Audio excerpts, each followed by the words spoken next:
This is Jack. This is the Big M. This is the little R. This is the Mr. Z. Well, gents, let's get it on.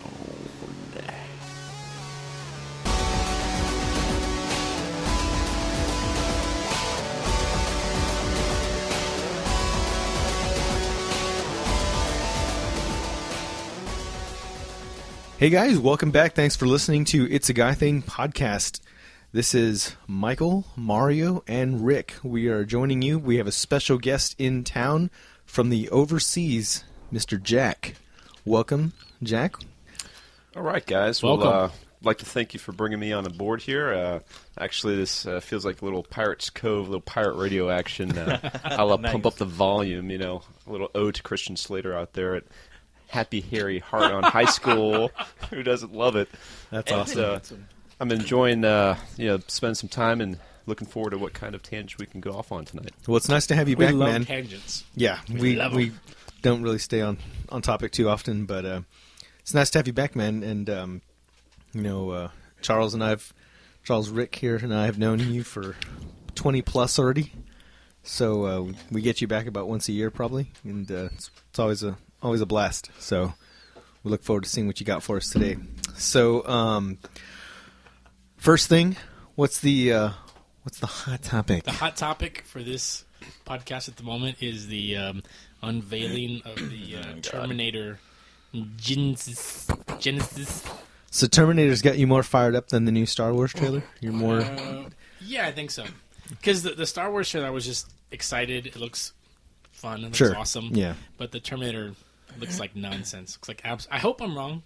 I don't think I'll don't be think wrong. you're wrong. It looks like absolute nonsense, especially because it very consciously, very like almost vindictively, like steals scenes and like wholesale lines from the original movies. Well, that's what And you then can do if you recycle. go back to the past. You can Apparently, steal everything, except for the actors. Well, you remember one God of forbid one you of have our the same earliest actors. one of our early podcast episodes. We talked about time travel and our favorite time travel movies and all that. Yeah. This doesn't count Already, this to is me. one of our least favorites. To me, but this doesn't even count. Like well, 'cause now it's not even it's time it's travel. An alternate reality movie. Yeah, and I Yeah, think when you yeah. saw J.J. Abrams do it with the Star Trek reboots, he made it okay, you know, and brought Yeah. Leonard Nimoy back and all that stuff, and that was fine. You know, I've never been a huge Star Trek guy anyway, but those movies, the new ones for me, were kind of fun. It was a new modern way to get into the lore. But the fact of the matter is, like, if I was a hardcore fan, how would I feel about, like, starting over and nullifying all the previous plot lines, whatever? I don't know. It seems to be something that would be kind of a... and that's kind of what's happening now. It's like, oh, we're completely out of ideas. We don't know what to do anymore, so Because the thing is, let's go backward and get Schwarzenegger back in. But it's Yeah, not and even why- the hardcore fans that are pissed off. It's everybody that's actually viewed it. It's like, what the fuck? I mean, that's it. Nobody like, even if you are a hardcore fan, which I would say that I was a huge Terminator fan. Terminator 2 was my favorite, loved it. Terminator 3, not so much. Terminator 4, not so much. Terminator 12, wherever we're at now, I don't even know anymore. I don't care anymore. But, like, this one, fuck. It just looked like a cluster. Well, I mean, I don't know how you expect people to take it seriously when you show him, like, with the gray hair, jumping out of the helicopter, and he's, like, flying through, like... I mean, it doesn't make any sense, and it's stupid. And the fact... We talked about this, because the basic premise, as far as we know, is that, like, at some point in time, the Terminators... Even though people... They destroyed the time machine, supposedly the one and only time it was used, right? Or twice, I guess, the second time it was used, for the purpose of no one ever being able to go back. The entire first movie is kind of based on the futility of Kyle Reese's mission. Him saying, it's just him and me, no one else comes through, and we don't go back. And that's it. Like, it's supposed to, like, kind of cut off all the chains of alternate timelines and Right. alternate realities and Right. any further time travel. And they still break that and go, well, they still got to live through it and learn from the mistake, so they sent a Terminator back in time further than that, to not just kill her the day before, not just change the plan, not just look up her directly. That's the thing. The mistake they made in the first movie was that for some reason they didn't know which Sarah Connor it was. There was multiple Sarah Connors because of the middle initials. So he had to systematically looked through the yellow or the white pages, killing all the Sarah Connors. For some reason, they didn't know which one she was or where she lived. They just knew she lived in L.A. and her general age. And even then, they didn't because they killed old women too. So all they could have had to have done was go back and go, now we know which one she is. We know where she lives. We know where she works. We know her scooter. Simplifies everything. Yeah, and Done. just kill her like 5 minutes earlier. The other Terminator should have got there before him, right? Right. Before he showed up to kill her, it would have been like, already fucking killed her, dude. Thanks for nothing, you know? Like, and then they would have been stuck there. That's the kind of shit, like, make a TV show of just all the stupid variations of that one Indefinite. movie. Just go back further and further back in time. Just, okay, we're more advanced now. If evolution has taken place, I'm going to go back 1,000 years. Yeah, we're going to go back to the, Exactly. the dinosaurs. You came from Exactly. the dinosaurs, Sarah. But now it's like they go back and they killed her parents because they were trying to kill her. Well, that's the next one, is that they send a Terminator back to the 1300s. There you go. And it's her great. Exactly. Now it's like Back to the Future 3 style. I mean, that was bad. That was bad. Yeah. And then, of course, if they go back and kill her great-grandparents, she never existed, so they never had someone to send back. So how did they send them to begin with? Paradox! Infinite J-loop! Exactly, because that's the thing they mess with, too, is like, if they had sent somebody else back, would it have been the same John Connor? And I mean, like, it's even like, it seems like in making all these movies, they're almost mocking that because every movie has had a different John Connor. So it's like they're kind of fulfilling that prophecy of like, it doesn't matter because they keep changing the fucking story every time it suits somebody, every time they go the wrong direction or fail. You know, it's kind of, the movies have become a metaphor for trying to make a good Terminator movie, which is, you should make a movie about making the movie. But, okay, so talking about this new one, it seems that it's basically, we're sending Kyle back, and Kyle gets there, and Sarah's like, we already took care of this shit, bitch. You know, I'm your mama. Right. You know, I'm gonna get up, soldiers. You know, like right off the bat, she's like ready to kick his ass. I'm like, how does that even?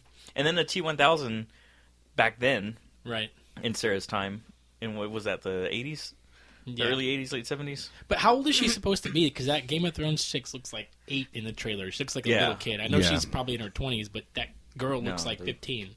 So that's what. And is the movie set in the 80s? Or when is the movie set? It looks like it's set in the 80s because the alleyway is supposed to mirror the Michael Biehn scene. Oh, that's right, because he gets the same and the cop cars are old school. The cop cars are 80s cop cars. So I bet you they're going to cheat that because that's probably too much work to make an entire movie look exactly like the 80s. So they're going to cheat around that and be like, right. We just did one scene. Well, do you think things changed? Like, oh, well, because the Terminator came back, other stuff changed. But it hasn't happened. No, because he's not supposed to be part of society, like in a exposed way. He's supposed to be living among us as a human guy. Yeah. That way he goes undetected. Which the other question, meanwhile, like 10 minutes into Kyle getting there, everything's already blown up, right? Is that the general consensus? Like, everything's getting destroyed immediately? Because, yeah.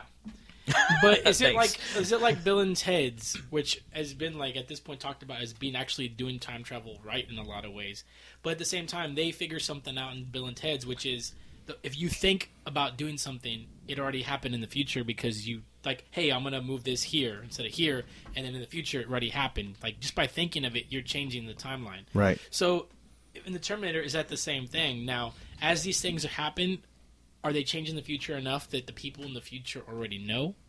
Or does it have to wait till it catches up, 20 years or however long it is? Because if that's the case, like you said, like you would have basically Terminators fucking spilling out and Kyle Reese continuing to spill out, right? Right. Because if it happens previous to the first movie, at some point Kyle Reese is still going to come back anyways because from the previous timeline, they don't know that this has happened yet, right? So he comes back, but it would still... Well, see, this is a callback to our episode 2, so everybody needs to stop listening to this one right now, re-download episode 2 and listen to that and talk about time travel. Here's the thing. Are you going back within your own timeline? But, are you jumping to a different timeline? A different dimension? We can't even do that. We can't even, because then it's like... But that's what they're going to do. It's infinite, and then it becomes infinite. Exactly. Then it's pointless. And it's pointless. It's soulless. But that's what they're going to do. And like you said, they're proving it by Kyle being different every single time. It's pointless. And what about the audience we're talking about here? I mean, what is this movie targeting? Is it targeting the mid-30s, late 30s crowd that remembered being a kid watching the first one? That's a great question, because who cares, like, if the young people won't care. Yeah. They don't even care about Arnold Schwarzenegger. To them, he's the guy from the Expendables. Right. Not from Sabotage. the Commando. Yeah, exactly. So that's a great question, and that begs to. I think it's targeted to anybody who's bored, has money, They might and has go 2 watch hours it. to just knock out. Just blow it. Yeah. Hey, why not? I don't Pretty know. much, because I mean, I don't know. I'm not gonna. 'Cause I'm gonna download it. I'm the gonna other- download that shit when it. I'm not gonna watch it at the theater. You I'm not are gonna pay for that. Skynet. I might even download a cam version because I just don't care that much. Yeah, I was watching a movie yesterday, and at the end of the credits, it made me think of you. Actually, it was Dawn of the Planet of the Apes. I just watched Oh it. yeah, I haven't seen it yet. And see, this is the kind of consumer I am. Not that I have lots of disposable income, but I wanted to see it when it came out at the theater. Mm-hmm. Right? I didn't get a chance. Well, the other day I went to the store, and I wanted to watch it. And I could wait for Redbox. It's not a Redbox yet, I don't think. It might be now. But I went to Best Buy, and it was $11.99. And I said, you know what? I haven't seen it. That's not bad. I usually have a pretty good intuition about movies I like. Not to say movies everybody likes, but movies I like. Right. So I'm like, I'm just going to buy it. So I It's just worth bought the it. $11. Right. Exactly. Because if I went to the movie theater, it would cost $10 to watch it one time. Yeah. So if it's even a decent enough movie to watch twice, I'm actually, in a sense, profiting from it, Right. right? I'm getting double More my value. money. Yeah, more Yeah. value of it. You know what I mean? So anyways, my point was, at the end of the credits, there's a statement, and it's like, just so you know, Mario, over hundreds of thousands of man and labor hours were put into making this movie. Hundreds and thousands of jobs were created because of this movie, and And hard even the work. janitor is involved in making this movie make more than you. So, go ahead and But that's not download the. it You, illegally. you can't like hate on a movie because people are having jobs because of it. No, You no, can't no, go I don't- like, I don't Well, hate you on the guys are movie. making money and I'm not, so fuck your movie. I don't hate on the movie. Because just, if everybody did that, then they wouldn't have jobs. but not no one everybody would make does that. movies. Not everybody does that, so it's okay. Well, this could go off into a ridiculous tangent on the whole nature and meaning of sustainable economic Yeah, no, development. I you know? agree. I mean, I am not. What I is am the not gross majority, so domestic it's not a product deal. of Ghana? Haven't we figured this out? We've already talked about talked this. about that in episode in length. 5, right? At length. You want the world to be Ghana. I want the world to be Texas. God. Anyways, Terminator. Yep. So it looks like shit. Gonna be fun. Can't wait to be there. Have you watched the trailer yet? no, have not. You should watch Oh. it. We should have We pre-watched should, it. we should have pre-watched it. But you know, going back on just the general likability of Terminator movies, I haven't watched the last two. You Yeah. know, and after it got to the, think the I did. one in The third one, I guess. The I Rise guess of the third one, Machines I with the actually boobs. watched that one. Yeah, with the boobs. Yeah, she was hot. Yeah. But after that, she's like, who cares? Yeah. I mean, that's Stop- that's the stop general mattering. attitude that I've had. Yeah, Yeah. stop meaning anything, Yeah. unfortunately. Michael, any other thoughts on that? I mean, like I said, it's just the whole thing of rewriting a story for the sake of putting out more movies. You know, since you and I were in high school, Rick, we've talked about, man, how awesome would it be to see the war and all that. And it just seemed like all the filmmakers after part 2 kept chickening out. Yeah. And now someone's finally ready to attack it, but not in the way I envisioned it, where they're going to try to invalidate. Even the trailer's like, everything's been reset. Like, well, good. I guess I don't need to rewatch 1 and 2 anymore. They're completely Yeah, useless. pissing on your childhood. Right. Yeah. So yeah, this whole cop out, this whole new cop out, reset the timeline, reboot thing is, I just, it's kind of disappointing that that's the generation we are living in. We're aging into the creativity era of the 80s and 90s is over, and now we're just in the rehash. I mean, it's real. We've always joked about that, like they would never do it, so it was kind of a joke, and now it's happening right in front of us, almost as if they were spying on our conversations and Downloading our podcasts. they knew that this would be the stupidest thing to do. Yeah. That obviously is going to draw the most attention. So, So what was and the the sad first movie and the saddest part about it is I'll be there. I will too. I will I'll be there to probably watch with you, it. 'cause Yeah, no one else At will the want to go theater? see it. yeah, I will be Yes. Of course there. I will. What does that That's the say way it about? works. What does that say about me? Like, 'Cause I I'm a mean, sucker. exactly.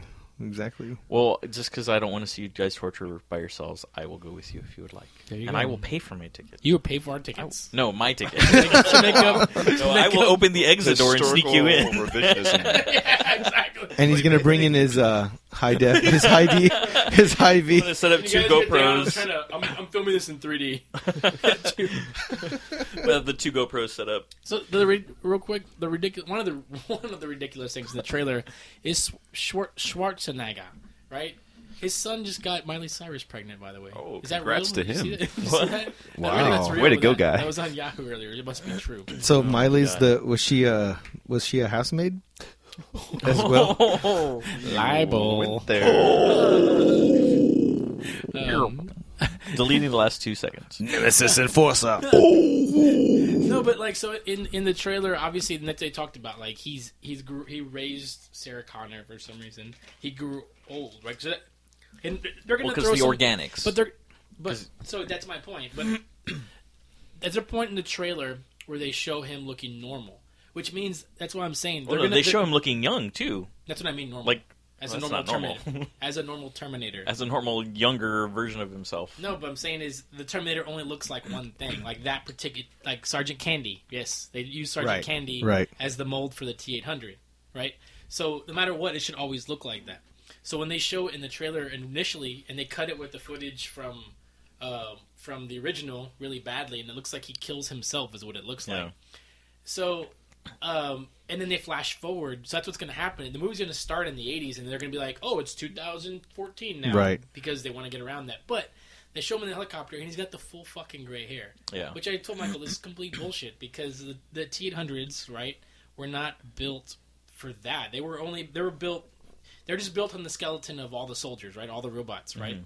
The only reason they put the human shit on top of them is to infiltrate, to assassinate people. There's no reason for them to look like humans other than to infiltrate and assassinate people. There's no other reason. Right. So my assumption is the flesh, the biomaterial isn't made to last forever. Because even in the first movie, you see him when he gets shot in the face, it peels away. He has to go and peel off all of the fucking skin. Yeah. So there's no like healing. It doesn't heal itself. And if it doesn't heal itself, I'm become more human. Right. I assume it's not going to age if it doesn't heal. Well, I mean, like if somebody's eye blew off, that's not going to heal like properly that way, you know. And yeah, but he like only had till the end of the movie. No, so but it's just like a little little layer chips. of skin. Yeah, but Yeah, like well, it's not gonna in heal in an RoboCop, hour. like they justify that RoboCop's got like an organic face for the humanity's sake of his presentation, and he has to maintain it by eating that Gerber baby food stuff You're like bad, every couple of hours or whatever, so that he doesn't like decompose. I keep it alive. Right. Yeah. So none of that was established in the Terminator, where you see the They assumed you skeleton already. munch stuff. So Because that face never makes it through 2 hours. right. How is he going to make it through 20 years? I mean, every movie he's got the fucking...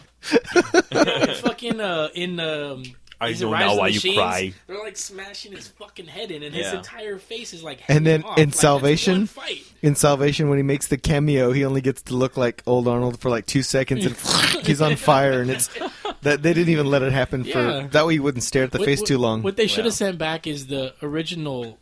I forgot what they're called, but the model before the Arnolds, before the T-800s. Oh, the gross ones. The ones with the skin, the rubber skin. He's like the rubber skin. You can see him a mile away. Like, I want to see that motherfucker with the I'm here to kill you. Like, I want to see that fucking guy. That sounds like a terrible B movie in the making. Yeah. It's like That means Rob Zombie will do it's it like- next month. It would be like fucking Vincent D'Onofrio in Men in Black. He's like, Sugar water. He's wearing an Eggert suit. All right, man. Well, Okay. that's awesome. Go see it in the theaters. It's coming out next year. You'll love it. shameless plug. So in having our guest Jack here, I guess maybe tell us some stuff, Jack, that you're immersed in. Of obviously just completely segueing out of that was just kind of our gripe. Jack to works in open it up. Cyberdyne. But Cybernetics. A fictional institution of fantasy. in His brother is Miles Dyson. in the spirit of grab bag, man, like what's some stuff you've been up to, or things what's on your mind? Well, no, we can segue. Actually, we can have a nice little segue if we talk some social commentary taken out of Terminator and see, if we I can like it. blend that in do some it. of our tangents Are we here. going to get it intellectual now? We might. Nice. Mario, you can take a We break. needed this. Just when you thought Let me text you and let you text back for an hour. He's in a sex to you. But the whole Skynet, the gadgetry, the social media, all those things that are happening nowadays. It was interesting the other day. Speaking of going to the movies, I've got a 9-year-old daughter, so I took her to watch a movie on Saturday, and I chose Citizen 4. So I don't know if any of you have heard of that, but basically, Snowden's whole story out there, leaking files and all that. Yeah. So one of the journalists or media personnel he contacted was a filmmaker named Laura Poitras, who makes documentaries about, I wouldn't call it anti-establishment, but basically, a leftist perspective of what's going on in the world. So you've got one movie, I think it's called My Country, about Iraqi things going on. So she gets in with Snowden. She's there at the very beginning. There was a journalist that interviewed Snowden at the very beginning in Hong Kong. It's been last year. Filmmakers there the whole time documenting that initial interaction between Snowden and the outside world. Mm-hmm. So a year later, that comes out as a documentary movie. It's been released. And, I told my 9-year-old daughter, we're going to go watch a movie. Nice. What are we going to watch? Citizen 4. What's that? Well, you'll see. It's like Big Hero 6, except not. Except it's -2. So, I figured there was going to be some antsiness. Young kids want to see cartoons or animation or, things that are cool. But, given how much of our new generation is plugged in and wired in and gadgetry, she's in 4th grade. Can you imagine being in 4th grade? Yeah. And that's all you do is your YouTube, your Skype, your videos, yeah, whatever. It's complete I content. couldn't pee straight in 4th grade. It's ridiculous what they're Still doing can't. these days. Yeah. So here we go. We go to it, and sure enough, she's doing the typical young kid thing. Got to go to the bathroom every 5 minutes. But all that aside, after the movie, she's telling Grandma, she's telling Mommy, I watched a pretty cool movie with Dad today. Nice. Because some of the things are sinking in. There's some specific thematic blasts that occur out there. And for the music junkies, Nine Inch Nails, some songs from Ghosts are featured on the really? soundtrack. Nice. That's so awesome. Check Wow. that out. That's awesome. But, it's just it's a blast in your face. This is really interesting things that are happening now. What is the response of the outside world to it? There's probably 6 people in the audience when we went to see the movie. Yeah. So obviously it wasn't a big draw. But those that watched it, obviously they knew about it. They knew the story behind it. Yeah.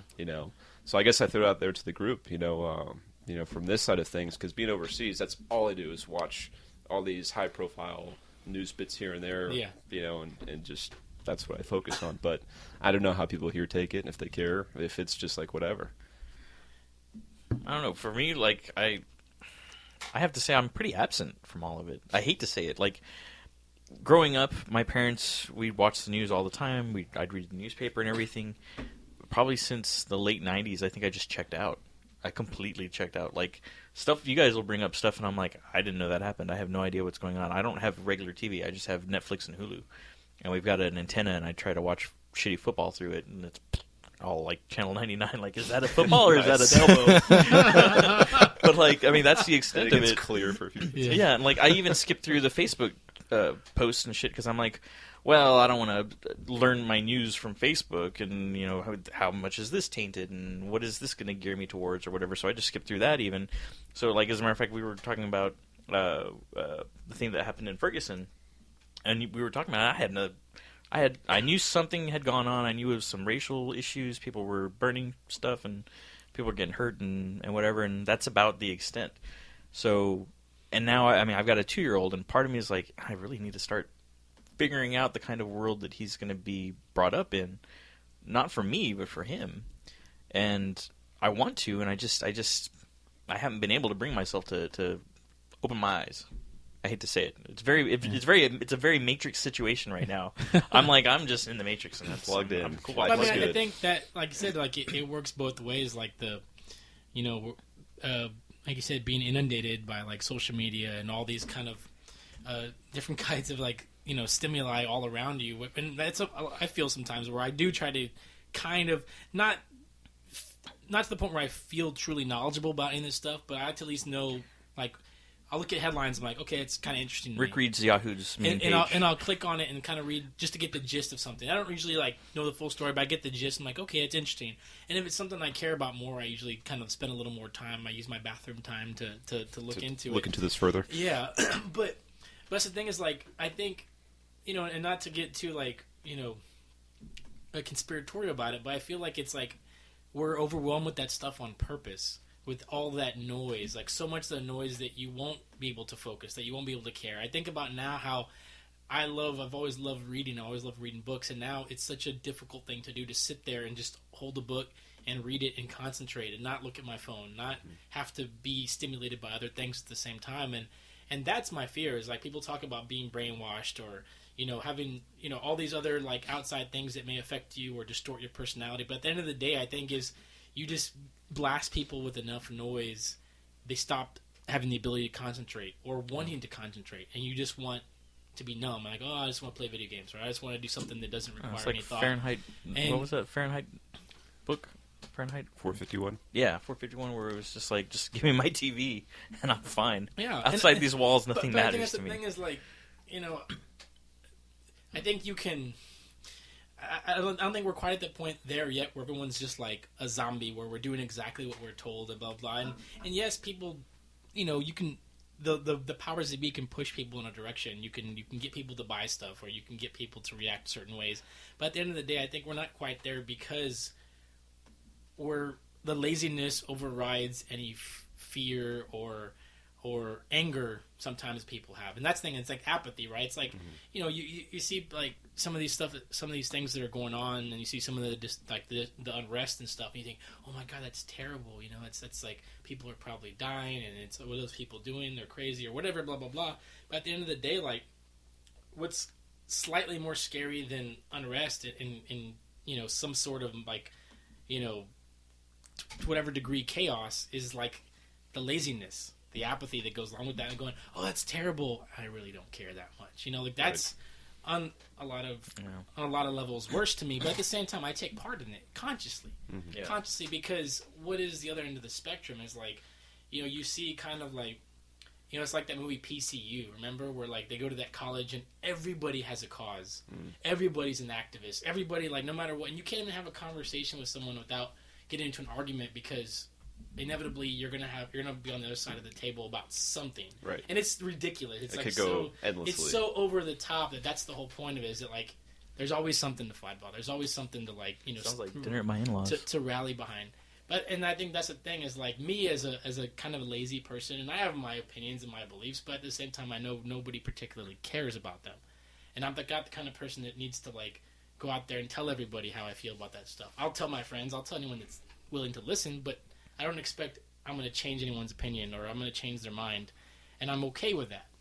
So me, like my personality is conflict with a lot of this stuff because I'll see the unrest, I'll see people burning stuff, and my brain is going like I can't reconcile like someone's anger or someone's distress or someone's like whatever it is, overflow of emotions being destructive, and someone going, well, I'm upset, so I'm going to like I'm going to protest the complications of theft and murder and injustice, and I'm going to go steal a TV from Best Buy. I'm going to go break into a convenience store and steal something. I'm not saying that's right or wrong. I'm not taking a side. I'm saying I can't understand someone's reasoning for that. The same way someone might look at me, a better person than me, will go, well, I can't see why you can just sit on the TV and play Madden instead of, going downtown to San Antonio and protesting. And I want to say, well, this isn't where it happened. No one really gives a shit other than the people that are standing around you. Am I wrong? Maybe, probably. But it's all that's those the things. challenge. Yeah, how do you...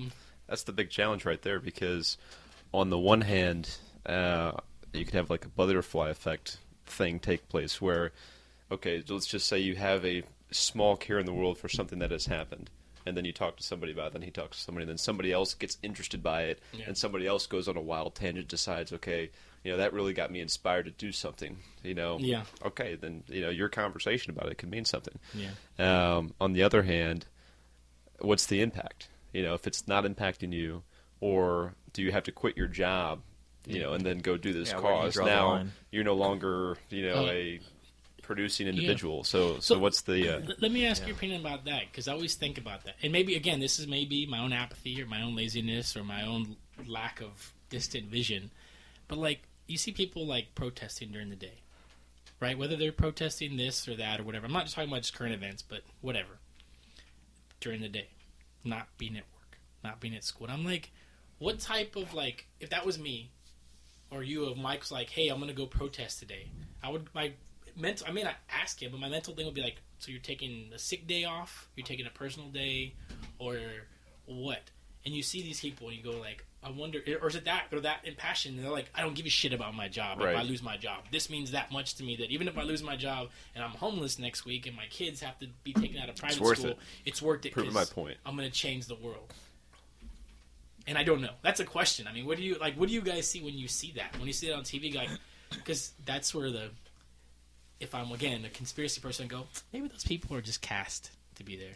Yeah, maybe someone planted. I'm not saying that don't get mad, people, but I'm just it's my right to It's too think convenient that. that they're talking about indictments, and there's already people waiting. Like, cameras are on. Let's go. You know what I mean? Like, and I'm not saying.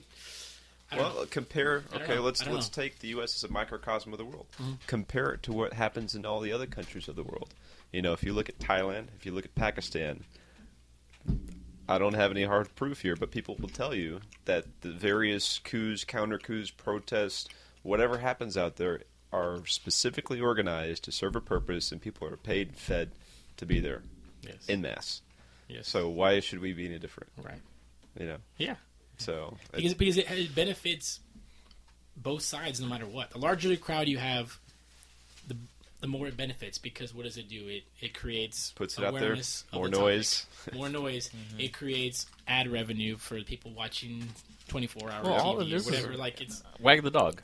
right. Yeah, that's it. kind of propaganda. You know, like Yeah. and again, it doesn't even matter. Usually when you say words like that, people, oh, you're into conspiracy, blah blah blah. Like, no, it doesn't have to be that. It can just be like that's the way it works. Like in your own job, no matter how normal or mundane it is, there's always conspiracies going on. There's always people, machinations behind the scenes to like, oh, we got to get rid of like, Mario because we just can't stand his ass. So let's, like put some fucking water on the stairs and have him slip down. Whatever it is. Yeah, Like exactly. there's always something happening in the world at any given moment on some tiny level. And it's not any different than the larger scale. So, like, take Jack's example. He brought up Snowden and all the stuff that goes into that, and that the bigger thing, of course, is data mining in America post 9/11, talking about the way we're no longer private. We don't have privacy in our lives. That our phone calls and our texts and our email and our net surfing, whether you're using private browsing or not, is all being scanned in the interest of the defense of our country and saving American lives. And you put together a couple of really great TV shows and movies, and you kind of have the whole you have a visual take of what it all looks like. It might actually be extremely boring, and it might just be a whole movie about this stuff might just be 2 hours of computer code just going down the screen. No sound effects every time the code comes on the screen. It's just happening. But at the end of the day, it's sort of like there's people that have that as a cause. They have, my privacy is being invaded and blah, blah, blah. And, our country, we're no better than communists and this and this and this because of all the stuff we're doing. And then there's other people who will say, well, I have nothing to hide. So, hey, if that's going to help them catch one more person so that, 9/11 doesn't happen again, then, hey, so be it. Scan my stuff and screen my text. I mean, as long as the government's not using it to burn me, like if I run for public office, they're not going to pull out they're going to blackmail me and put my selfies out and, whatever sweet nothings I texted, so-and-so. And I think that's sort of the thing is it about, am I being harmed or is it the principle? And I was telling Jack earlier how, there's the show that Jeff Daniels on, Newsroom. It actually just ended. But there's a scene where one of the young guys is pitching us a news story, and it's the story that's going to become Occupy Wall Street. But before it's actually happened, he's just reading the rumblings on the net that they're starting the initial plan for it. And she shows him a fax, and it's like pages and pages of all the different protests going on in just New York City at that time. And it's like you were saying, it's a cause for like literally everything. I think the thing that's kind of sad about these things is how it might be well intended and it's got some legitimate facts to back it up, specifically talking about like Occupy, and then it gets lost in translation. It gets so popular, everybody starts getting desensitized to it, and they start seeing people post whatever they want to say with that as their hashtag, and it gets misrepresented, and now people are like, oh, look how stupid that looks. Look how ridiculous. And like you just said, don't these people have jobs? What do you mean, like, because remember, it spread from New York City to every city, and then it'd be like Occupy San Antonio and Portland and wherever, and everybody was doing it. And that was going through my mind, too, was like, how are you doing that during the day? Like, is it just the college kids who have free time between classes, and they have that ability to go and have that passion? And again, the cause may completely be just. It may be completely legitimate and has a, an honest to goodness backing that would benefit us as a society. But at the end of the day, we start asking ourselves, and I really don't know either. I don't have any facts, but I haven't heard about that in a while. I haven't heard about Occupy. It's just kind of it's kind of died out, right? You wonder, cause did what happened? What did they Nobody knows. accomplish? Nobody I asked ever knows that, the and end they of were these. like, "Oh yeah, it just kind of burned out." I mean, the thing that stuck out to me locally is I remember for a while they were doing that. They were doing it in Hemisphere Park, Right, and right. They were like, and the same thing. I thought the same thing because they were like, and of course it's San Antonio. I love my city, but usually when you see us, we're doing things half-ass. Everything, you know what I mean? Right. It's kind of like, yeah, we're here for this, and there's like 8 people in the back. We're protesting, like 8 people, man. You couldn't just like get some fucking homeless people to stand around. It's like going to 29 Died show. Exactly. It's like, it's a big show. You guys should all come. Like, there's 4 of us here, man. Yeah. It's like, you know. But that's the thing. It's like, but at that moment, to us, you meant felt like something. we're somewhere awesome. that like you're tuned in, Cool. and yeah, if we had turned around and gone, wow, other than the chick with the whip and the 3 or 4 of us and the band, no one else knows, and no one else will ever know this happened. Right. Unless there's unless, of course, back then, now, we would have been Filming videotaping it. taking pictures. Man, we were all at the show last night, Editing, bro. Photoshop. Yeah, you know? So the thing is, like, and the thing I remember most about the Occupy thing here in San Antonio was one night it was they're talking about, like, oh, yeah, blah, blah, and then it was like, oh, some guy got arrested for selling drugs and, like, beating up his girlfriend. So it's like, to me, unfortunately, and yeah, it's a one bad apple thing, but, like, that nullifies everything. Is if you can't, in the microcosm of 40 fucking people supposedly unified for the same thing, you can't keep somebody from beating the shit out of their girlfriend. Right. Fuck you and your cause, because that's your problem. The localization of that. Sure. Like, that's it. If I want to put that on a shirt, you know, That's it. That's it. I've got a much simpler conclusion to all this. I mean, I think, again, going to the youth, for my daughter to acknowledge that, she's on the iPad, she's on this, she's on that, which is whatever. For her to come out of that and just say, hey, look, that was an interesting movie, made me think a little bit. I think at the end of the day, for the average person, that's what all of this means. Is that for you to sit there and contemplate for a moment, I wonder why this happened. Regardless if it's right, wrong, and different, stop to maybe pause, kind of pull you out of the matrix a little bit and think about, is this right or wrong? And that's, I think, for any topic that you see out there, if you're willing to take the extra time, and it's not a lot of effort. Yeah. It's not. I mean, it's so easy to go off on a wild tangent on a Yeah. very simple and small topic. Yeah. I mean, we talk about content, getting bombarded by content. There's so much other content out there that is just mass-produced on a daily basis that will help you kind of get both sides of the story. A fuller debate is out there. It's just you have to take a very simple pause and breath and really dig into the other stuff. Here's my conspiracy theory about that, though. About what? About just media. Let's take the U.S. media, because I'm not exposed to anything overseas, which I'd like to be, because I think maybe it'd give me a fuller picture. But let's say the people, powers that be, the Vampire Illuminati or whatever, Jay-Z. Jay-Z has said, you know what, we're going to have this network talk from the left side. We're going to have this network talk from the right side. And we're going to create a separation, and the people that listen to this side and this side, they're always going to be at each other's throats no matter what. So we can do whatever the hell we want back here while everybody's piddling around with their own shit that we've exposed them to say, hey, guess what? This is a big issue. You need to pay attention to this. Yeah. And we're going to call it the good stuff over here, and we're going to call it the bad stuff over here, and you guys can just go at each other.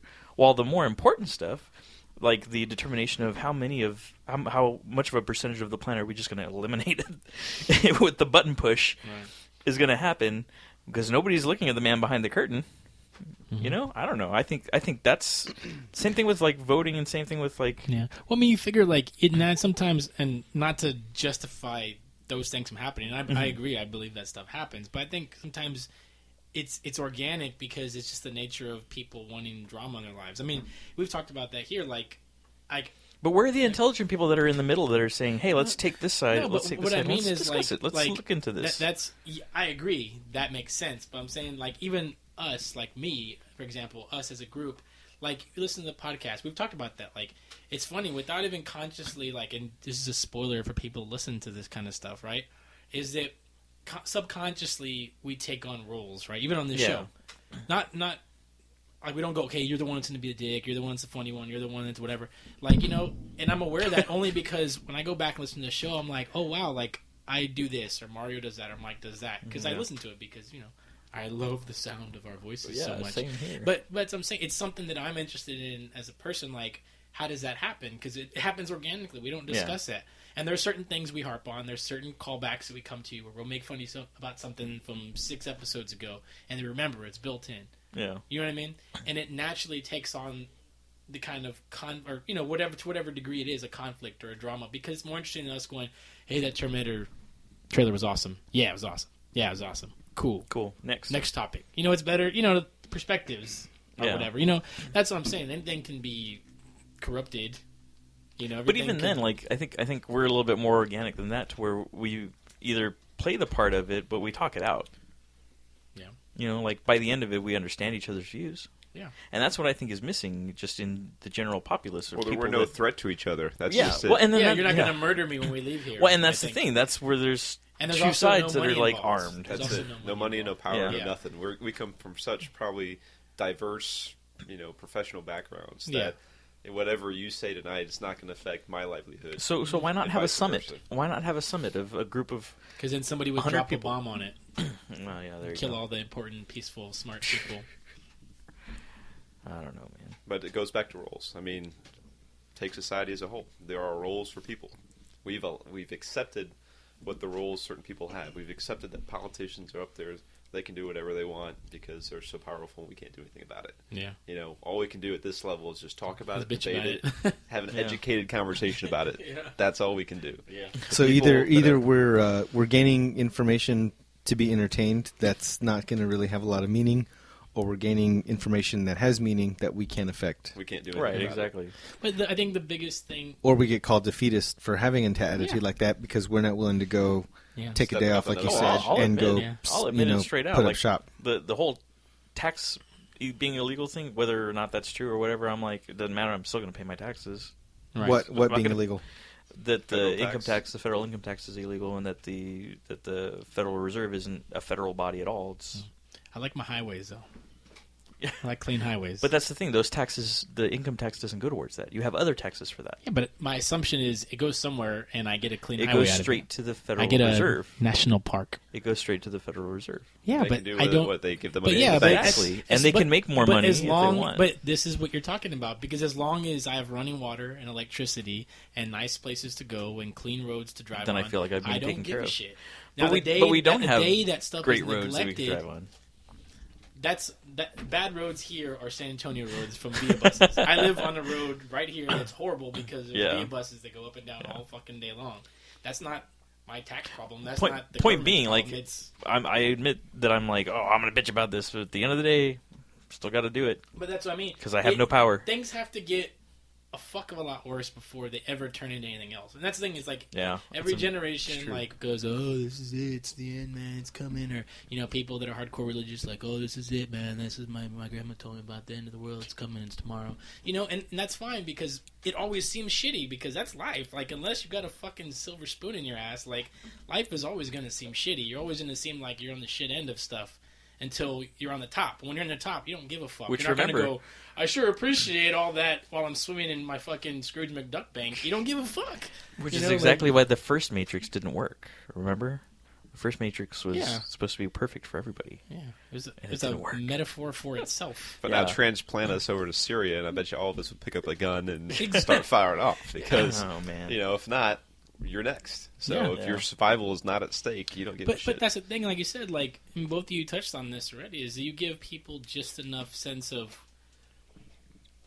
safety, security, and luxury, they're going to be okay with it. Like, yeah, okay. Even if it's artificial, it doesn't yeah, matter. I'll put up with that. Now, if I go outside in the morning and someone tries to stab me, well, then suddenly my world changes, because the closer it gets to my door or to my bedroom or to Become my more bathroom, militant. exactly, the more you give a shit. If it happens 1,000 miles away, in this city it happens. Do you care what happens, 20 On the east miles side away, or- on the east side or the west side? No.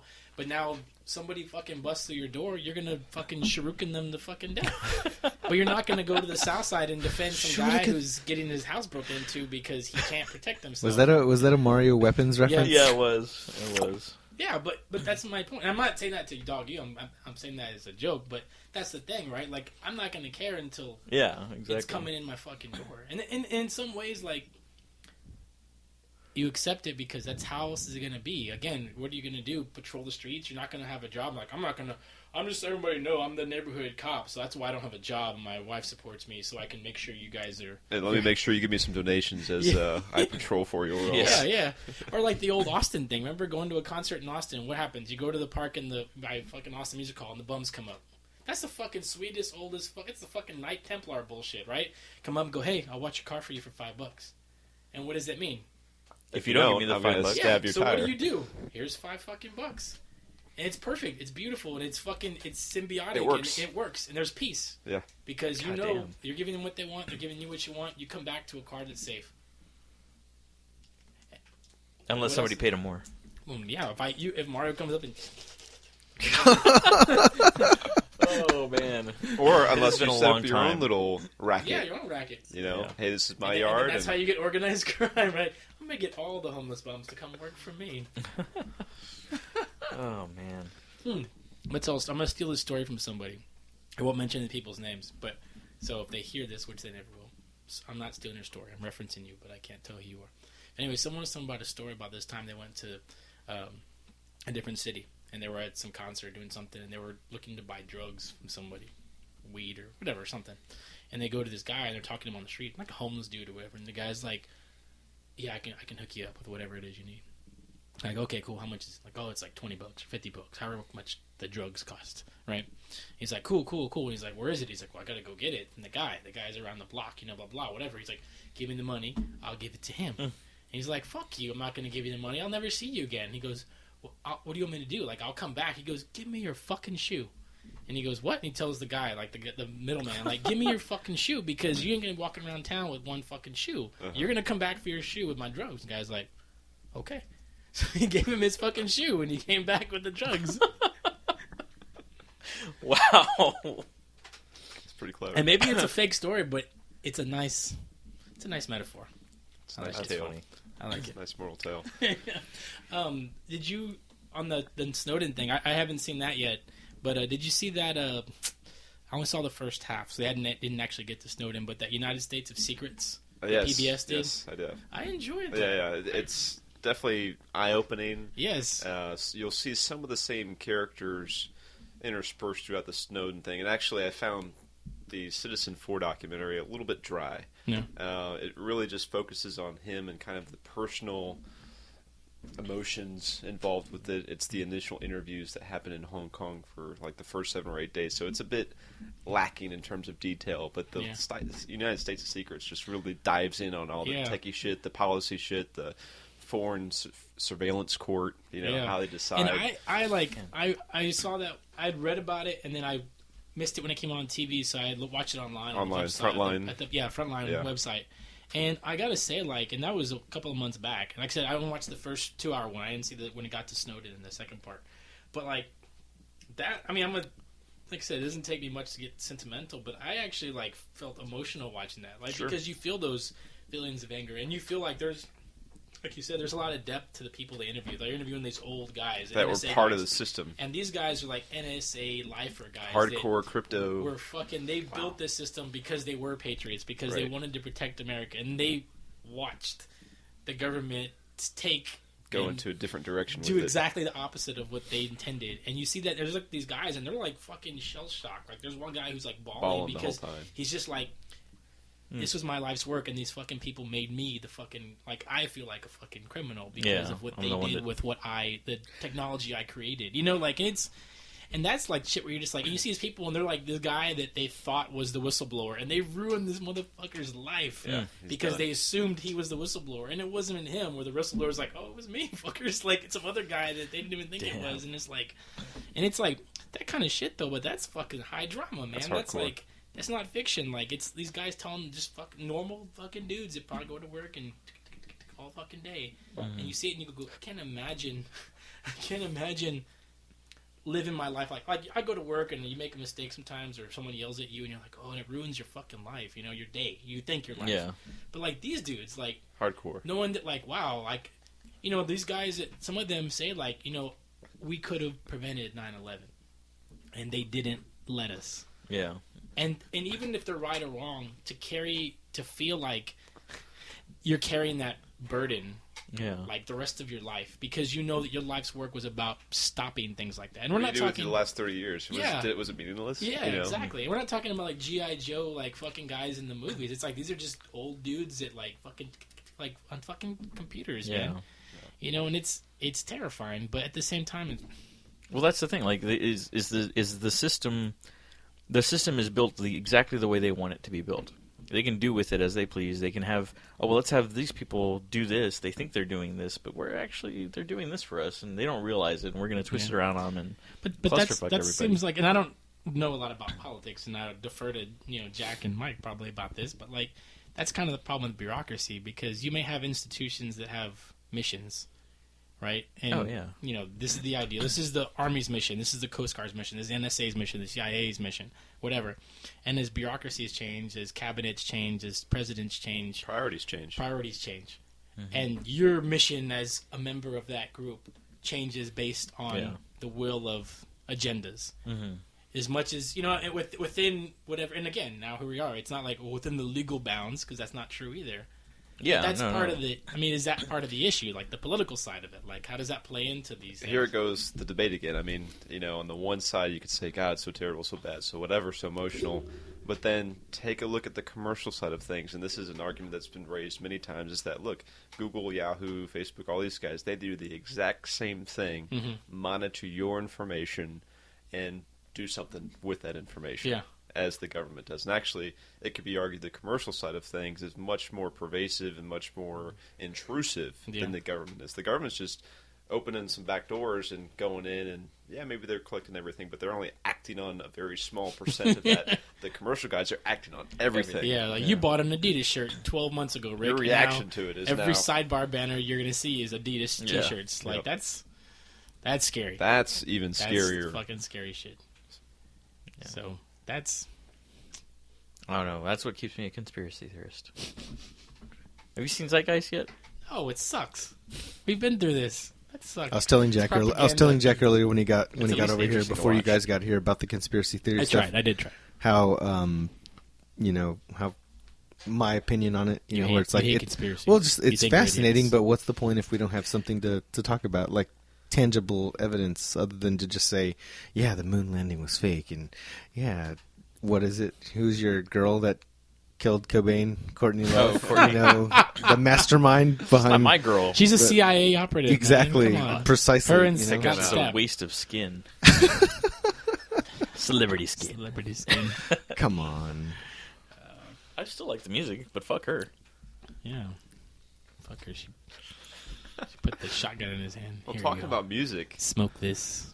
I'd like to go off on another tangent here and go to some social commentary. It's your day. These days. It's your day, man. Yeah, go for it. I wanted to throw out a couple of things in my pocket here. Nice. And get some commentary about it. One of our old mainstays from the 90s, Little Ministry Action. Nice. I thought they retired. No way. What are they doing? Oh, man. Dudes in El Paso these days. Yeah. Just cranking them out. Wow. That's Relapse there. Well, I didn't bring the other one. There's another one from Beard to Eternity. Look at that. See. Look at that From album cover. Beard to Eternity featuring Al Jorgensen. But the guy is all heroin methed out. He's super skinny, but still rocking. I mean, it's a great album. There's some other guys that are on it. I think Monster Magnet guitars or somebody. Oh. There's some guest guitarists and musicians on there, but it's pretty much his old craziness again. But it's pretty hardcore. Did you hear? Go ahead. No. Yeah, it's unrelated. He had a 3-pack, 2007, 10, and 12, or something like that. It was all anti-Bush. Oh yeah. Extremely anti-Bush. Oh, sorry. But the typical snippets and Like quotes samples and and samples, but a lot of fun. So just throw that out there. A lot of fun. I was playing we were somewhere and I was playing a mix or something. And, Old. Oh, in case you didn't feel like showing up. Live. Yeah. It's got that long ass stigmata on it, right? Yeah, and then one little ditty here is a little small group, Jurgensen and Fugazi. Oh wow, guitarist. Made one album together called Pale. Great album. I never heard it. I remember hearing about it. These guys. That's hilarious. Man, I haven't even thought about Ministry in a very long time. What was the one he did for a little while? It was like, I think only did like one song or two. Was the 1,000 Homo DJs? Oh, yeah. Remember that? Yeah. Trent Reznor. That's a good cover. One of the numerous one-offs with Trent. Yeah. But they like had like, didn't they, like the FBI had like raided Al Jurgensen's house when he lived in Austin still. I think they like raided his house because he was like, you know, held the fucking Hardcore, heroin and yeah. shit there, and then he was like, "It's a conspiracy. The government's like, And then you create all these conspiracy you're albums. doing drugs." What do you expect? Now he lives in El Paso. Yeah. Oh, man. A lot of fun. Smashing Pumpkins going on tour next year. Limited dates. You mean Billy Corgan and the kids that nobody knows their names? Mm-hmm. Do you need to know the names of any of the bands you You love? just need the bald. No, bald but I baby. just no. I'd like to see like most of the original cast that's living. That'd be nice. Oh. Or not on drugs. Or that hasn't killed one of to the a other morphine cast. drip. I wouldn't mind seeing that. It's one of those bands where I'm like, would I, if I saw them now, would it, like, I love, like, Siamese Dream, I love Fedor, I love the Melancholy album, the double album, whatever. But it's like, it's weird, they were never, like, a favorite band of mine, because there was such a weird disconnect, I guess, because he was whiny, a douche. Like, you always see him like a douche, right? And you always, even back then, like, before the internet, you always heard those stories about him being a dick to the band, and, like, he recorded all this shit himself. And that's fine, like, Trent Reznor they did said the it. same thing about Eddie Vedder. Yeah, but The band's like, well, yeah, we're here because of him, I guess. you watch like Pearl Jam Like, 20. wow. and I haven't like, seen it yet. I want to. And you're like, Eddie Vedder is kind of. I love Pearl Jam, one of my favorite bands. We've Oh, talked yeah, about this, same but here. like, I'm like, Eddie Vedder is kind of a douche. You're like, hey, join our band. Sweet, it's my band now. You know, like, but hey, it worked. Yeah, If exactly. you're willing to If you Yeah, hadn't and done submit that, to that. And if you Yeah. watch Pearl Jam 20, they all kind of look back now, and you can tell there's a period where, like, you've seen it, right? There's a period where, like, you can tell they were, like, about to fucking break up, and it was because of him. And now, they're, like, 50 years old, they're like, yeah, it was hard to let go of our band, but, like, we're who we are because of him, because we Wow. turned it over to him.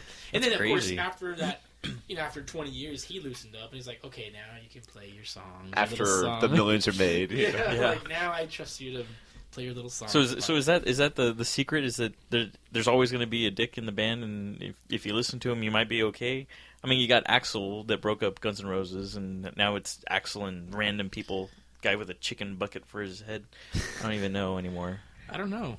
I mean, I don't know. Who knows? Because either you have to have someone good looking, or you have to have somebody who's willing to, like, make those tough calls and be a shithead and, like... So they go back to the roles. Yeah, Well, the yeah, roles. so exactly. here we go. So here we go. You got your perfect. Trent Reznor, your Axl Rose, your Billy Corgan, and your Eddie Vedder. I mean, they're all the same guy. Yeah, Think about but I would- think about any band you've ever jammed in for fun, and think about how completely non-productive it was because everybody had a voice and it was fully democratic. That's think true, about and how I get much that. think about how much bullshit occurred, whether you jammed for an hour or 10 hours in someone's bedroom or everything. Even back to our teen years where you were hanging out and you plugged in instruments and there was a drum set and a bass and someone on a microphone and it was just meant to be cool and fun.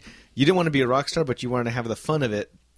And nothing got made. All the songs sucked, and it was just a big thing of loud, crappy noise. That's because nobody in that group was either a dick or willing to push their whatever Their version vision of forward. talent they've got Or forward. they were too much of a And dick. so nothing happened. Because you also have the guys that are total dicks, or girls, and they have no talent to back it up. So it's going to come out in the wash anyway that whatever they're producing sucks.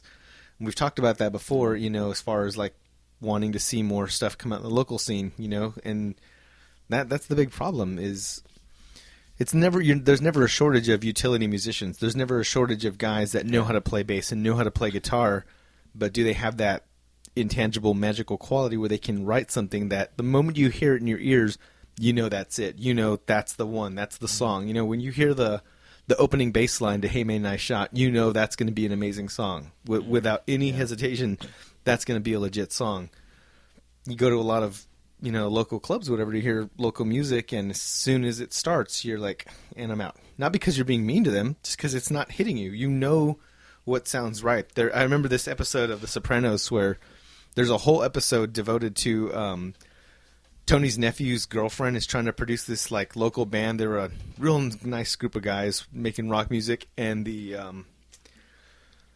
guy who is Tony's like finance partner or whatever, they make it very clear in the show that he's a Jewish guy, but he's also a music producer from back in the day. Oh, yeah. And even though he's got a bunch of gold records in his house from producing these various artists in the 60s or whatever. It's funny because he's like, Tony's nephew's girlfriend is showing the guy Hesh the music, and he's like, listen to this. This is a great song, and they're a great band. And he's like, no, it's not a hit. He just hears it, and he knows. Yeah. And they're at the bar toward the end of the episode, and some other song comes out on like the loudspeaker or whatever, and he's walking by, the older man Hesh is walking by Chris and his girlfriend in the club because they end up rejecting that local band, and he walks up to Chris and he's like, points up to the ceiling, like, that's a hit, and just keeps walking. You just hear when you know it's right, and you just know that something is the right song. And I think that's a big problem, is you don't have enough people that are willing to do that. And so you get, it's a wonderful thing to have democracy, but if Ed Vedder let it be that way, would we have gotten a lot of the albums and the songs that we got, you know? And you see a lot of that shit with Radiohead, Pink Floyd. You know, Pink Floyd had a hugely well-documented feud. Yeah. Not just power struggle related, but just in terms of writing, creative direction and all that. And what's everybody's solution? I'm going to start my own band. I'm going to go off on my own. And what happens? It's not the same, because you still need that collaborative element. Yeah. You still need that piece where, you know, it doesn't work for everybody. It really doesn't. So it's completely... That's total tangent, but pull it back in. I mean, you need psychological connection. You need roles. You need organization. Yeah. I mean, you can have a great sound, but if it never leaves the walls, leaves the room, nobody pushes it forward, how does it get out there? Right. Yeah. You know, and if you're able to get it out there, if you have a medium in which to present your material, like local San Antonio scene, but it sucks. You know, again, it's a lost cause. Yeah. You know, you go there, you have a miserable time. This band sucks. Yeah, it'd be awesome if this was a city that was known for, even if you know, we're not a large market for sports, and we're not enough tourists that come here, and we're not a huge tech city, and we're not whatever. It'd be neat if we had, well, but they've produced all these amazing rock bands. Yeah, you know, I mean, that'd be awesome. I wonder, like, in other words, like, if you started the band tomorrow, and it was a good band, and it was solid, and it had at least some of these qualities you're talking about, wouldn't you automatically have a leg up in a place that has a small, kind of underdeveloped scene where you would instantly be the best band there? And they would latch on to you like, that's and ours. Everybody like, that's them. Like, because people always say like, oh, well, like Austin or whatever, like, let's go to Austin and start a band. But really, like, that's the antithesis, because if you go to a place where everybody's in a fucking band, it's like if I were to be like, I want to write moves, I'm going to go to LA. Like, that's what everybody does. But like, yeah, guess what? You and 7 million people are doing the same fucking thing. It almost sounds like applying for a scholarship and checking the ethnicity box. You know, like if you're in San Antonio and you've got a chance to be a filmmaker or a musician or a band or whatever, this is a great place because it's untapped. And Los Angeles and New York is so saturated, you may never get out of there. Yeah, I think with any, and not just music, but any. But if the pond is murky and nobody sees you anyway, does it matter? Well, man, I think part of the problem is you have people, and I'm not speaking about anyone in particular, but like, is it people aren't on some level content with the power of that? Like, if you're in a small like city, or a city that's a small market, or it's not known for certain things, and you start to excel and you start to like, you know, create, or the kind of whatever scene that starts to gel around you. But if nobody's fishing at that pond, no, but that's not the point I'm making. Right? The point I'm making is that like, those people, like, in other words, if I'm in a band and my band starts taking off, everyone starts liking it and starts getting played in whatever, Dallas or in Houston, and maybe it gets played on fucking K-Rock in LA for some reason by some fucking chance, right? Or something. What's the first thing, I'm not saying me personally, but what's the first thing a band would do? Let's move to fucking LA, man. Let's cash in now. Yeah. And that's the problem, is because then they go over there and what do? They fall into the same fucking traps. They get with the same producer. They get on fucking drugs. They get with fucking chicks. They lose their fucking focus. And it's gone because they're already bought into the fucking myth. They're not just going, let's just stay here and do what we're going to do and be good at it. Put San Antonio on the map. And put it on the map and make the fucking people come to us. Because people will come to you. People will go to that. You know how many bands probably in the fucking mid-90s went to Seattle, because they thought they were going to be like, oh, if we go there, they're just handing out. But the reality is, how many bands were probably in Seattle at that time? How many of them were actually good, or even got famous for that matter? There's probably lots of bands that were good even among the bands that were horrible, shitty stuff. And I remember there was that period, right, when everyone was listening to like grunge music or whatever, and someone would inevitably find some CD like, hey, check it out, man, I got the Mudhoney CD, and you listen to it, and you're like, ooh, that fucking sucks. Or whatever, right? There was always that band that you were supposed to like. Dude, Pearl Jam's favorite band is fucking Mudhoney. Check them out, and you're like, garbage. You know, it's like, Yeah, or you listen to like, never you know, Mudhoney- Pearl Jam's Mudhoney. favorite band was like the Chili Peppers, and you're like, but it's the same thing. It's what I'm saying. Like, it's not the thing that breeds that thing. I think what you always talk about is the support helps build it. That infrastructure has to be there to do all the things that you're talking about, which is kind of nurturing. Well, it's to bring people to that pond. A support system, because you have to have a way, like you said, to cut through the noise. Where again, any of us could record an album and put it on the fucking internet. No one will give a fuck ever. It'll flow out in the fucking ether for the rest of eternity, and no one will care because there's too much shit there. There's probably a song that sounds exactly like whatever song you're putting out. Have you ever thought that bands list those bands on purpose so that they won't be at risk for being influenced by a band that's better than them? So if like Pearl Jam was like, our favorite band is Led Zeppelin, people are like, oh, Zeppelin's way better than them. You know, so Tool's genius was, we love the Melvins, and they're like the worst, awful, absolutely worst. Because if Tool had said they are influenced by Pink Floyd, they'd be like, oh, that's they didn't eclipse them, so too bad. Exactly. But the evilness of that is that what happens. You go to see the Melvins, right? We go to see the Melvins because they're opening for Tool, and you watch them, and there's like 10 seconds where you have to pretend like, oh yeah, I get it, man. I fucking get why Tool loves them. And then what happens is like, there's that guy who gets us, and you listen to it, and you're like, nah, never mind, it fucking sucks. And there's that guy who's like, no, I get it, man. I fucking get it. Right. I can't play like Tool, but I can definitely play like the fucking Melvins. So then you have these bands that sound like the fucking Melvins. It's like a band that's a copy of a copy. Yeah. You know, it's like some ridiculous guy who loves Tool, but realizes that Tool's influenced by Melvins, and they can't play like Tool, so they listen to Melvins albums, learns their songs, and then write songs like the Melvins to try to sound like Tool. And it just sucks. And that happens everywhere. Like, can somebody tell me why the Trans-Siberian Orchestra comes to San Antonio every year? It's such a big market for them. Three times. Now, if you three times. Now, if you don't know that classic Christmas song, what other songs do you know from them? Is that the one from the Midnight Express? I've never movie? seen I that. have no clue. Great It's movie, entertaining. Great movie. It's entertaining.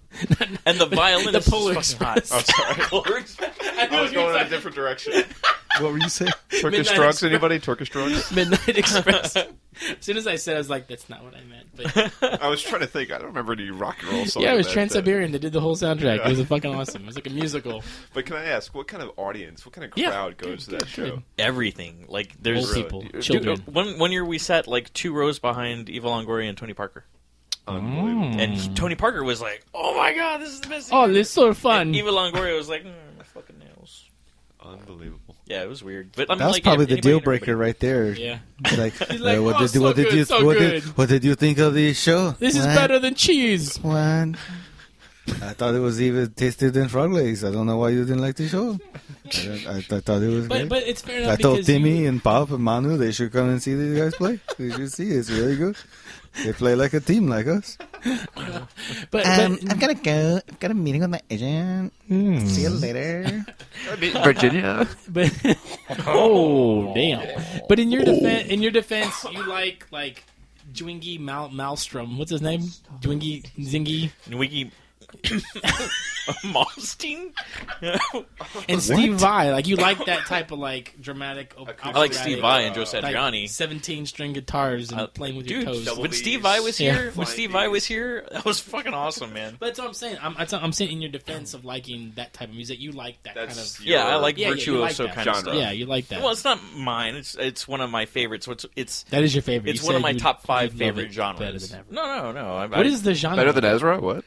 I love Nice. Better Than Ezra. There's nothing wrong with Yeah, Better Than Ezra. Yeah. What Yeah, genre it's is good. Steve Vai, by the way? If you had to, I would just if you call had it to categorize it. virtuoso music.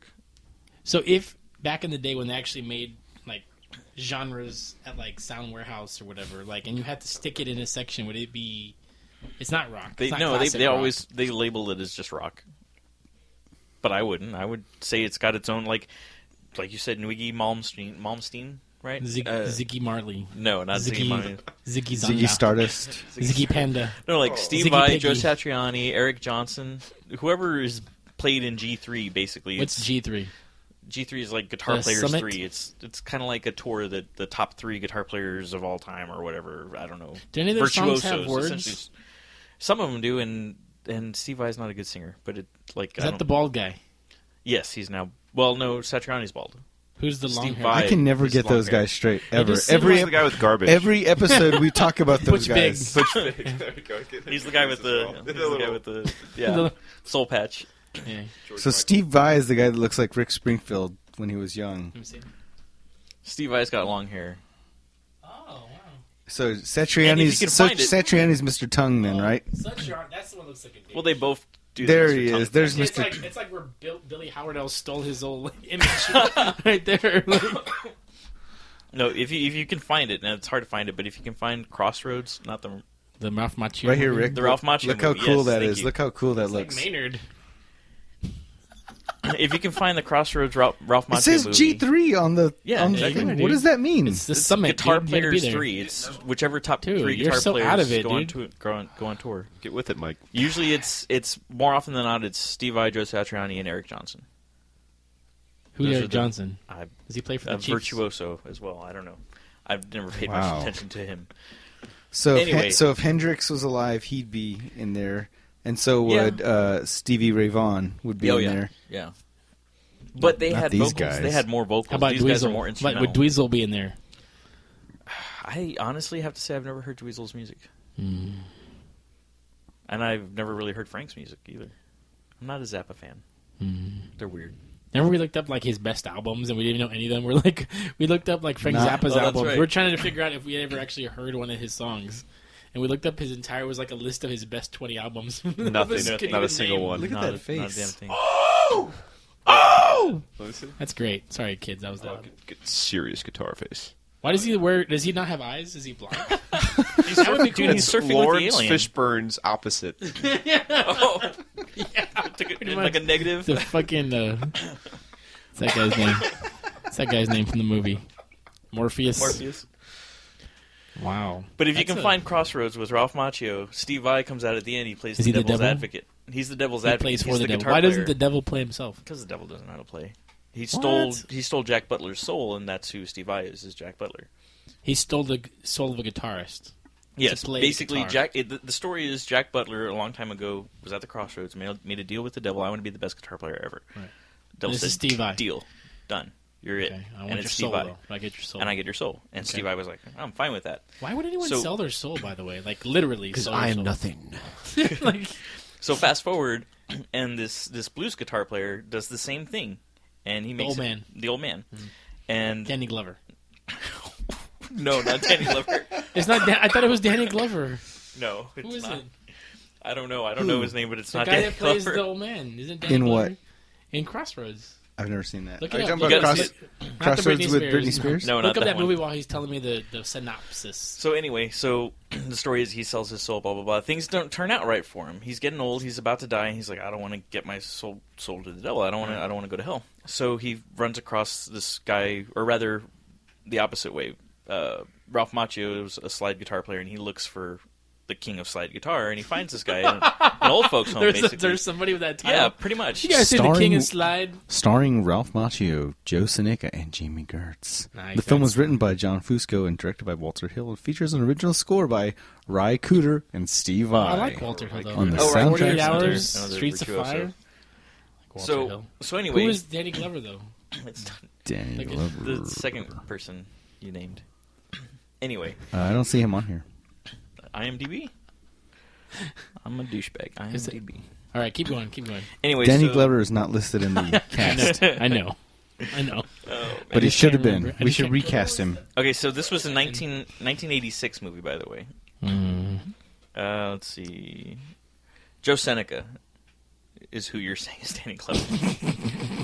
Totally not Danny Glover, but I can see the resemblance. If Danny Glover had a big gray beard on in '86. Yeah, which I saw Danny Glover not too long ago, and he does not look like that. You hung So- even out? now. Like you saw him at the I s- convention center, yeah, the Comic Con. Oh, that's Yeah. right. I just made that up. I forgot. You actually yeah, did see him I at the did Comic see him Con. at the Comic Con. The one that he hooked us up for. The one to stick me for. Yeah. I tried.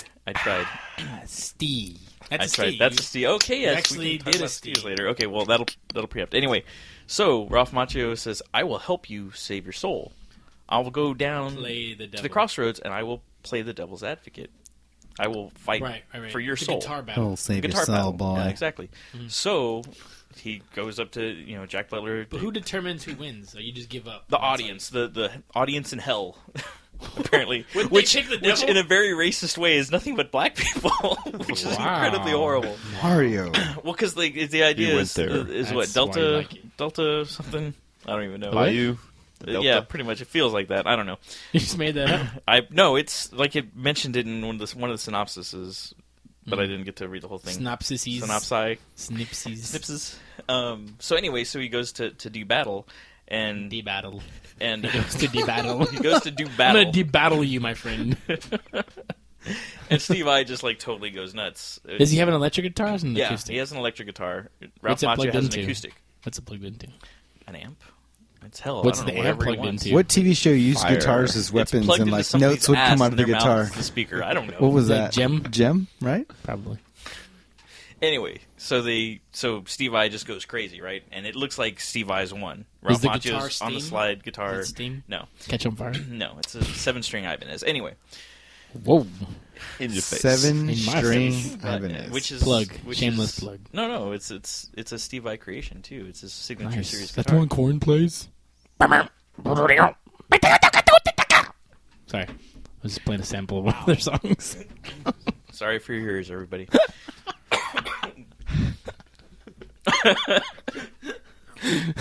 So anyway, it seems like he's won. Now Ralph Macchio has classical guitar instruction, so he goes off on this classical riff, and then they like do the dueling banjos kind of thing. Where's this It's going? it's. I don't know. At this point, I have no idea. You wanted me to keep going, so I'm I still just going. asked if Danny Glover was in the movie. That's all I asked. So who wins? Who Ralph wins? Macchio. Ralph have to Macchio watch the always movie. wins. Yeah, Karate does he Kid. do the You have to crane watch the kick? movie. What is Jamie Gertz doing this whole time? I honestly don't even remember her in this movie. Was she the one That from would Lost be- Boys? Yes, Oh. that's the Yeah, only she's reason I would awesome. want to I love watch her, the but movie. I don't even remember. Like they separate halfway through the She's movie. the girl in the picture. I know she maybe takes up 20 minutes of screen You're like, time. I just came for Steve Vai. Showed up for the last 20 minutes. Groupie. Yeah, I don't know. I don't remember. Like she existed for 20 minutes. That was it. After that, she didn't matter. She's a siren. I mean, She she's a familiar- attractive. I don't want to live in a world where Jamie Gertz doesn't matter, Mario. I know. She's We got Kaios. nice cheekbones. You know what I finally saw recently? It was fairly recently. It's Angel Heart. Remember that? No. It's with Mickey Rourke, Oh. Looking this up too. and he's like a Pre dude- melted face. Yeah, this one he was good looking. This is like 9.5 All weeks one word. face. Angel Heart. He's good looking. 2 words. Dude. Angel Heart. And De Niro. Lisa Bonet is. If you're into naked Lisa Bonet, she's naked. Was throughout. this the controversial Yes, one? where it was during the Cosby Show. Like it was a big deal. Wow. Because he comes down to New Orleans and he gets hired by the guy. The guy's like, his name's not the devil, but it's like, man, it's like Mr. Fisto. Like, it's that kind of name. He gets hired by the devil to do something. And it's Is like that the old Mike Santeria. Patton band? It's like Santeria, all this stuff, but there's just a lot of blood and a lot of naked. Wow, TNA. Yeah, it's bizarre. Nice. And then she goes, You can't to do it. that, Mario. Anyway, it's a Speaking good of movie. Voodoo movies. What about the I'm drawing a blank here. Snake movies, Serpent in the Rainbow. Oh, yeah, mentioned we that's the talked one about I that. mentioned. Yeah, yes. we talked about that. Love that movie. Yes. Yeah, Bill Pullman. Yep. Lone Played Star. a great dead person for a little while there. Getting after a nice Creole tasty. There's always like those taste. movies like what's the other one like that? Not like that, but like The Skeleton Key. Did you ever see that one? Kate Hudson. Similar thing, and they're in New Orleans, and they get into voodoo stuff. And That made me not wanna go to voodoo's New scary. Orleans. No, New Orleans is awesome, but you just I don't love New fuck with Orleans. voodoo priestess. No. But they always do it. Like the first thing they tell you in a movie, they're like, you can't film or take pictures of our Actual- our rituals. And what do? Click. Like, you're gonna get you, dude. They're gonna get you. They're gonna done. fucking put a chicken head on your fucking table. Like, it's just don't not listen.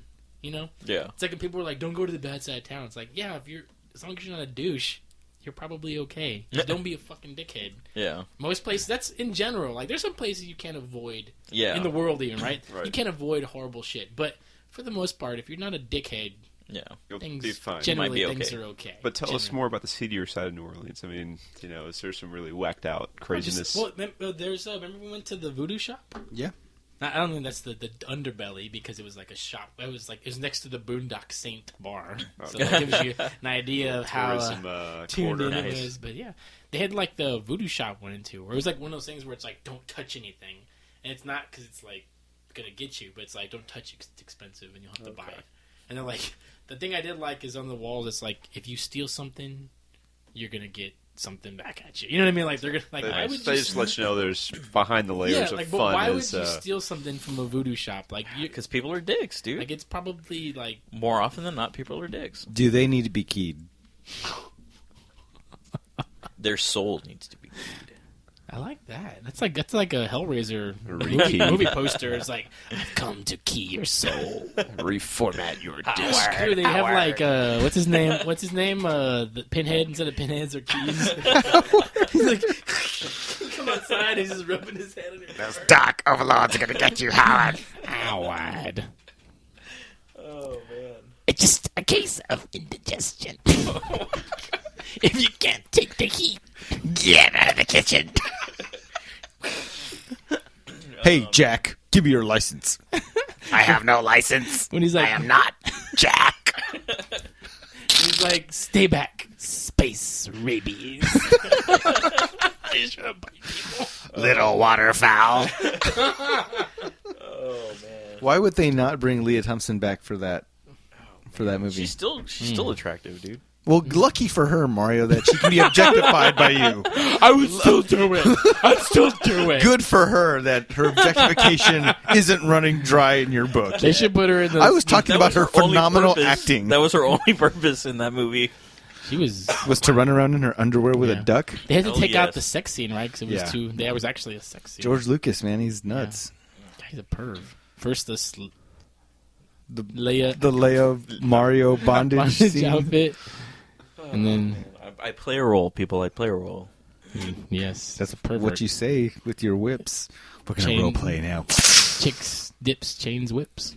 Did you guys do any San Antonio horror segments, like going back to the old railroad tracks? Or... We did a Halloween We did a episode. Halloween We did episode. We a discussed a little triumvirate. bit, Nice. yeah. We did 3 episodes. Yeah, we still didn't touch on everything, but Yeah. you in spirit you made a cameo. 'cause Oh, we yes, talked about that's right, the that's right. tracks. Nice. I think the first time we ever went was with you. Right in the wheels. Yeah, That's and right. is that the time we went when there was like 50 people there, and it was like, or was it actually No, empty? I when we think it went? was empty. Yeah, I think there might have been one other car. we cruising chickened out around. because we didn't actually do the whole thing. We didn't like. Put it Baby neutral. powder. We didn't put in neutral. I don't even think we turned off your van or I whatever. thought we did. Did we? I thought we did this with the Chevelle one time, where you had the auto lights, Ah. where you could like, oh no, power it out,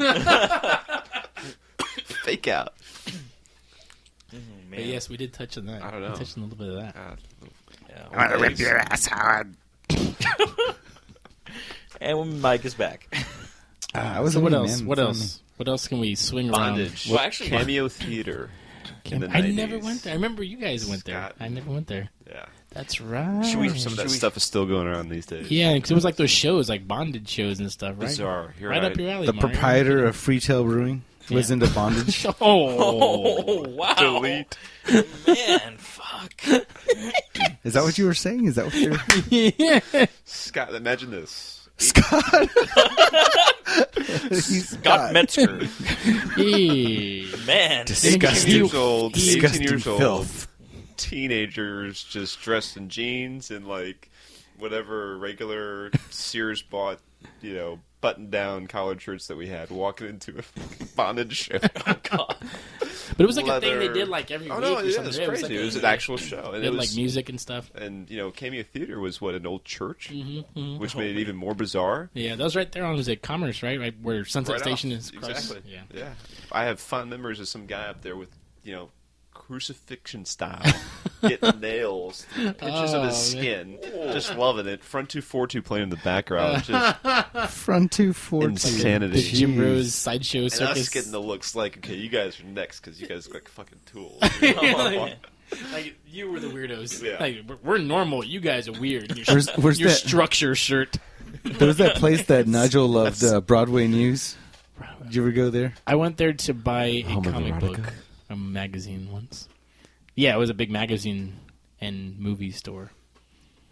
I remember. Was it erotic? I don't know. Isn't it next to Virginia's fashion store? Oh, you better watch out, man. Oh You're gonna get beaten up, man. Well, I think we've reached probably the end of this episode. We're at an hour 24, guys. You'll probably be cutting some out. Edit. Yeah, I'm gonna edit some out. We're gonna be like an hour. On the cutting room floor. If you We're gonna guys, be at 24 minutes. if you want access to the cutout stuff, you can pay for Uncensored. premium podcasts. You can It's only cut after $5 an Terminator. episode. Because I have no idea what we talked about. Oh man, Mhm. Well, thanks for tuning into the mix tuning bag, in again. volume 2. We will have one right after this. We're going to follow up with a couple of. Yeah, I think Yeah. so. We Let's won't, do some there more. won't be a No. break. There won't be a break in between our releases, is what I mean. We'll see you soon. No, yeah, hopefully. Yeah. Hopefully. Hopefully. Actually, this is it. Signing off. Goodbye. We've actually glad I could be decided part of the last show. You know? everything We've was been running shut- smooth till you got here. Due to a couple libel pending lawsuits we Oh, got man. going. FCC's and- at the door. Yes, we were driving around in the Jeep with our transmitter. Literally. Us and Samantha Mathis. Nice. If I don't see you before Easter, have a good one. Good times, everybody. Patrick. Good times. Thanks for tuning in, guys. You know where to find us. Check the show notes. Facebook, Twitter, Twatter, Instagram. Have a good one.